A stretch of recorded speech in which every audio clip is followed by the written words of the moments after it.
Coucou les ghouls, aujourd'hui une petite vidéo pour vous montrer et pour vous dire surtout où est-ce que j'achète principalement mes Monster High, histoire de les avoir un peu moins chers, car dans le magasin de jouets les prix sont assez exorbitants et sur internet parfois aussi lorsqu'il s'agit d'exclusivité. Donc tout d'abord il y a le site leboncoin.fr, donc c'est un site français. Je sais pas si le concept existe dans d'autres pays, mais en tout cas ici donc sur leboncoin.fr c'est vraiment super. Ce sont des particuliers qui mettent en vente leurs affaires, où on peut également effectuer des demandes, c'est-à-dire on peut exposer ses recherches, demander quel Monster High on recherche précisément. Ça regroupe malheureusement tous les domaines, autant l'immobilier que l'automobile, les jouets, les collections, il y a vraiment de tout. Donc on peut avoir la chance de trouver des Monster High neuves ou pas, dans des états différents, en fonction de ce qu'on recherche, ou simplement des objets, mais c'est surtout un site plutôt global et il y a vraiment de tous les prix. Et bon, il n'y a pas forcément de grandes nouveautés, mais c'est déjà ça de gagner. Souvent les personnes ne sont pas au courant des prix du marché et parfois les mettent moins cher.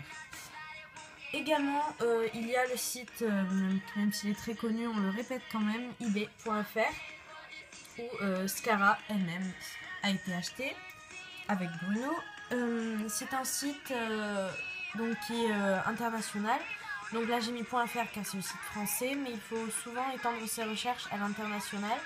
On peut trouver toutes les exclusivités qui seront peut-être plus chères, mais qui viennent d'autres pays et que nous aurons en avance.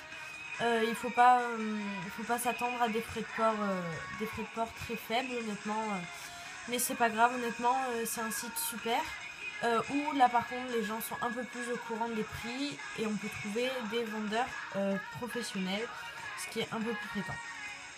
Un autre site français, le site mytoys.fr. Donc c'est un site que je recommande car on peut retrouver des poupées, des accessoires qui sont non pas vieux, mais par exemple la capsule de la Luna y était jusqu'au mois dernier, ce qui est plutôt cool vu que tout le monde la cherche. Donc c'est un site où les prix sont très abordables et où on peut trouver des poupées qui ne sont plus disponibles dans le commerce actuellement. Voilà, donc à part ça, il y a également les vides-greniers. J'ai une fois trouvé une Monster High, malheureusement que j'avais déjà. Mais il y a des Monster High peut-être pas neuves ou peut-être pas en très bon état, mais on peut toujours avoir des Monster High au prix de entre 1 et 5 euros. Je trouve ça plutôt chouette pour pouvoir les habiller, les recoiffer et en faire des Monster High plus personnalisés. Voilà, donc c'était mes petits conseils Monster High concernant les prix, où les trouver et comment les avoir moins chers. Ciao les ghouls!